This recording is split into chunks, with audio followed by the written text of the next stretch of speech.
Hi అండి. అందరూ బాగున్నారా? మనకి ఎంతో ఇష్టమైన రక్షాబంధన్ పండగ అయితే ఈరోజండి. సో, మా బ్రదర్స్ రారనుకున్నాను. ఇద్దరు డ్యూటీలున్నాయని చెప్పారు. కానీ నన్ను సర్ప్రైజ్ చేయడానికైతే ఇద్దరు వచ్చారండి. వీడు పెద్దన్నయ్య. వీడు ఫుల్‌గాన మా పెద్దమ్మాయితో జోకులైతే ఏస్తన్నారు. ఎంతిస్తావు ఏంటి రాఖీ కడితే అన్నట్టుగాన. సో, మనం ఆనందానికి అవధులు లేవు. అన్నయ్యలిద్దరికీ రాఖీ కడుతున్నామనే సంతోషం ఫుల్‌గా ఉందండి. సో, వాడు కాళ్ళు మొక్కేత్తన్నాను. ఎంత మొక్కినా నీకిచ్చేది కొద్దిగా అని చెప్తున్నాడు. అప్పుడు నవ్వుకున్నాం. చాలా సరదాగా అనిపించింది. చిన్నన్నయ్యకైతే డ్యూటీకి టైం అయిపోతుంది. అయినా నా కోసం వాడి సమయాన్నయితే కేటాయించాడు. సో, వాడికి కూడా బొట్టు పెట్టేసి రాఖీ అయితే కట్టేసానండి. వాడు కూడా అంటున్నాడు, నాకు కూడా కట్టింది మా చెల్లని చూపిస్తున్నాడు వీడియోలోని. సో, వీడి కాళ్ళకి కూడా దండం పెట్టేసాము.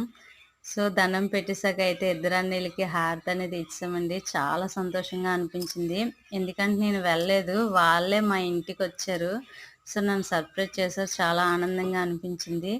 సో, తర్వాత ఏమివ్వాలి అని ఇద్దరు అన్నదమ్ములు అనుకోని నాకైతే అమౌంట్ ఇచ్చారు. సో, ఎంతిచ్చారు ఏంటనేది నెక్స్ట్ వీడియోలో చెప్తాను. వీడియో నచ్చినట్టయితే లైక్ అండ్ షేర్, సబ్స్క్రైబ్ చేసేయండి ఫ్రెండ్స్.